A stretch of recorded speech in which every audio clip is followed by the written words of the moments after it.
dysfunctional vet here. I have a charger. This is the base the battery fits in, and this is the flashlight that it comes in. If there's a brand name on it, I'm not sure. I got this at Tractor Supply. It was about $23. It is a fantastic flashlight. In fact, I use this when I'm working at night. Let me correct that.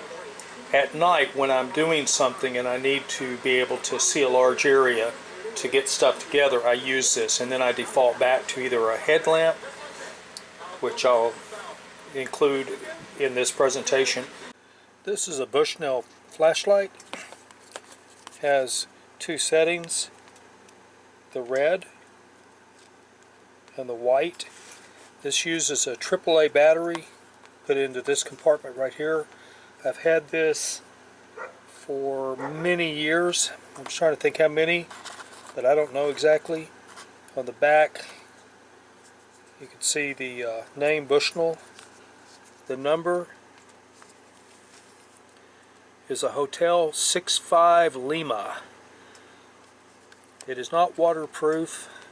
I have used it in light rain with no problems. It's made to fit on a baseball cap. Sometimes I hand carry it. This is a really great little work light. The distance that you can see is probably about 60 to 70 feet using the white light. The red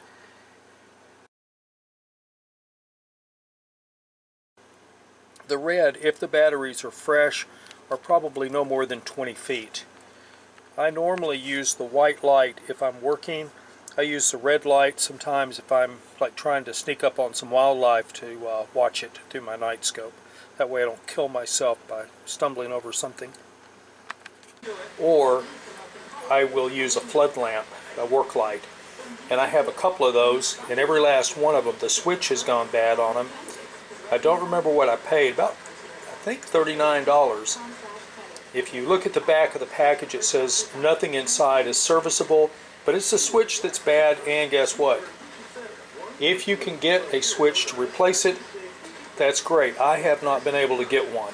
I can find the company that makes them, just can't find the exact switch, so I had to use a substitute, which limited my ability to run it on a 12-volt source or plug into a wall. But since I mostly plug it into a wall, I use the default single pole, single throw for the 12 volt.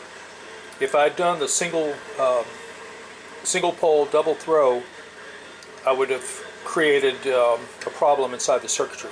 So let me show you how I'm going to troubleshoot this little jewel and not waste your time any further.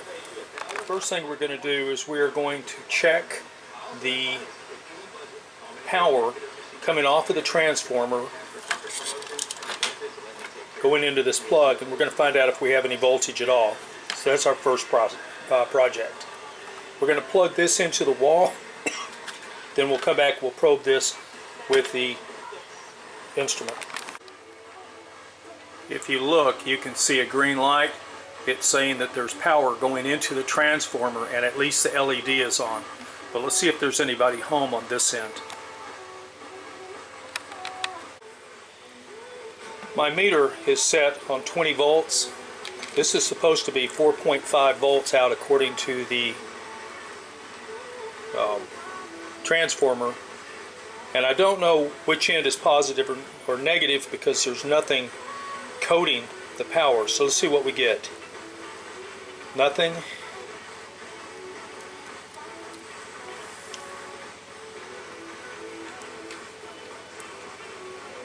We're getting no power whatsoever. So the big question is, why are we not getting any power? We got power at the transformer, but not back down here. So that kind of makes everything a lot easier. We can pretty much say that it's the transformer. Now let me show you one other thing I'm doing which will help. Now this is the battery compartment that it fits into. Remember the light was on up there because it's plugged in? What I'm going to do is unplug it, bring it down here, and you'll see that the light will go off slowly but surely. There it is. The light is off. The battery is in the carrier.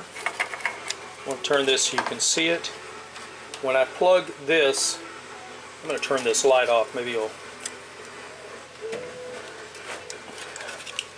Alright, now watch. I'm going to plug this in. That light came on, so we know that we have continuity between our charger and our transformer. So we can pretty much rule out that this transformer's gone bad. Now, given the fact that this transformer is sealed, and if you break into it, there's nothing inside you're going to really be able to repair. A transformer consists of windings inside of windings, and as the power,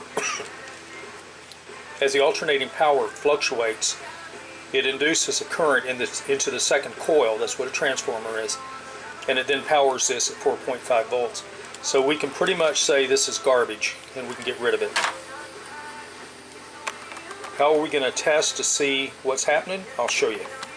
I've got this handy dandy charger which comes with a package of various types of heads for different size charging. And on the back I can set it for 3 volts, 4.5, 5, 6, 7, 5, 9, and 12 volts. So it has a lot of settings on it. We want the 4.5 volts, so we'll change it to that. I'll put the correct head on this. Now there's no source to tell you that it's running, but the big question, which one of these is positive and which one of these is negative? This thing right here, you can't really alter that. Once it's plugged in, it is what it is.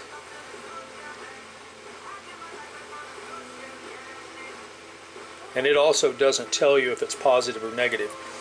What we can do if we run into a problem is I have an option to cut this wire, since the thing is dead anyway, and wire it into a connector for this and go ahead and charge it. And I'll show you that if I have to do that. Alright. Now let's see if I can get a little more angle on this.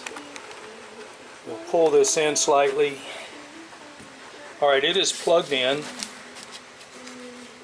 You can see my instrument now. So we are going to probe.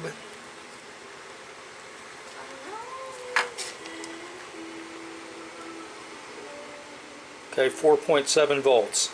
And the center is hot. What we have to do now is we have to determine, let me back this off just a little bit. What we have to do is determine what on this is hot. You know, is it the center or not? So that we have the right polarity in order to charge the battery. The way we're going to do that is we're going to leave this in the 20 volt position.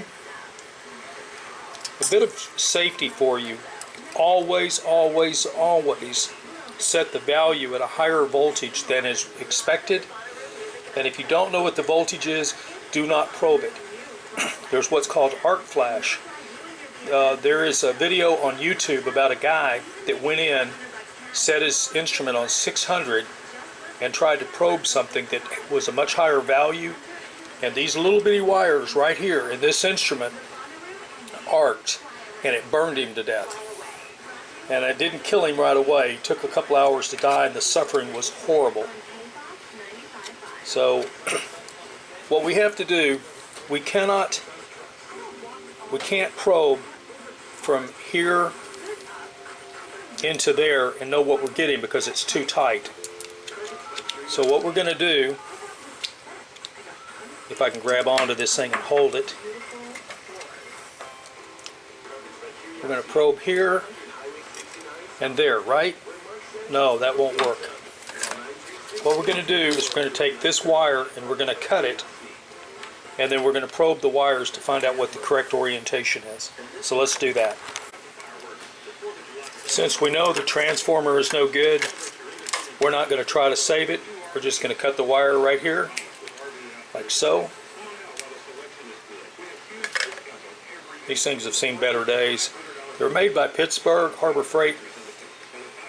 When I was going through my schooling on solar energy,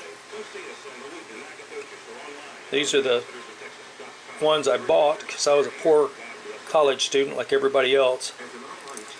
And believe it or not, the VA bill helps, but you still have some expenses to go to college. Alright, so here we have this now. The first thing we have to do is we have to determine which one of these is positive and which one of these is negative. So let's double check. Put this on here. Oh. Switch this over. We will now test for continuity. Alright, there we go. That's making electrical current. Now we are thinking that the positive, the red wire, is going to be on the center. So let's find out.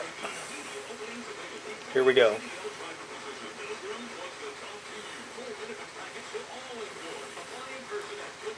Well, guess what? We're going to have to put something down in there in order to get an electrical contact.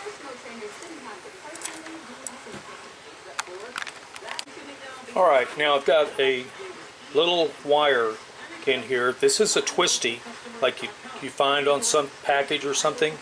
Holds it together. I strip the insulation off of it. Put the wire in there like so. Touch this to that. And then touch this to my positive over here that's almost out of the camera. And there we go.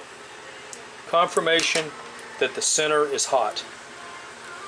So, the next thing we do is we grab our package over here and we match up which one of these fits the best. Looks like it may be this one right here. Yeah, that's too big. This is about right. So it's 1, 2, 3, 4, 5.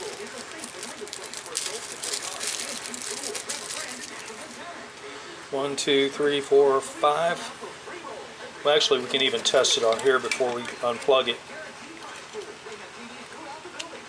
Fantastic. Fits good.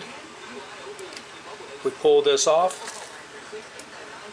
We find the end of this thing. We plug it in.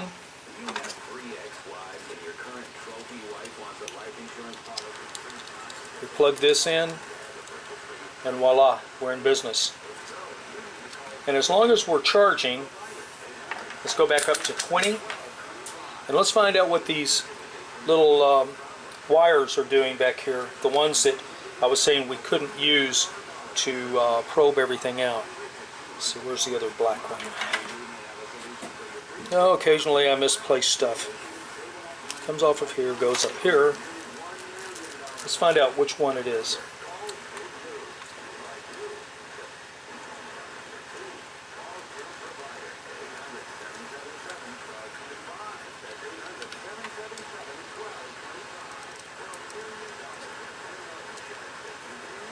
Well, we're sure not seeing any electricity.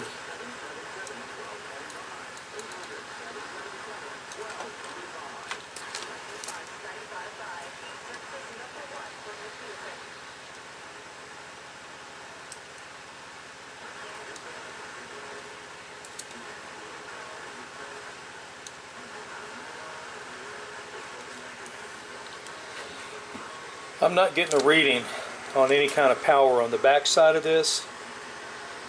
So we're going to remove the battery and see if it's charging properly.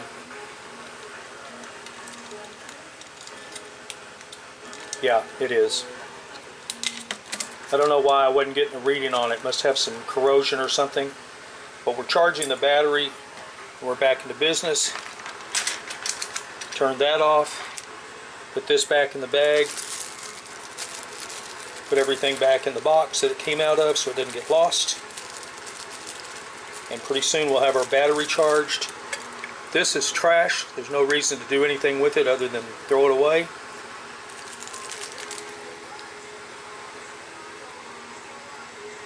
Yeah, it doesn't have a brand for the flashlight. I wish it did. It's a really good flashlight. where I'm at out here, it gets very dark at night. There's no street lights or anything like that. And due to the heat and humidity, the abundance of food and stuff like that, all the snakes are really prolific. If you want a snake, look around. They're everywhere. So I don't want to be walking on a snake and getting bit. So it's good to have a good flashlight. One other thing on LED flashlights, when an LED light hits a snake, it has a unique color to it that you won't find in nature. Now when you see a snake in a magazine or something, it has a real distinct color. I mean, they go to a lot of trouble. When you hit them with this flashlight, it's not like hitting them with a incandescent lamp where you see them closer to the sunlight, but they have a unique flavor of pattern and color in the surrounding terrain, and they actually kind of stand out just a little bit. So if you're out camping, an LED flashlight is not hard on batteries, but it is great for seeing snakes. With that said, Dysfunctional Vet will get off his soapbox. Wish everyone a good day.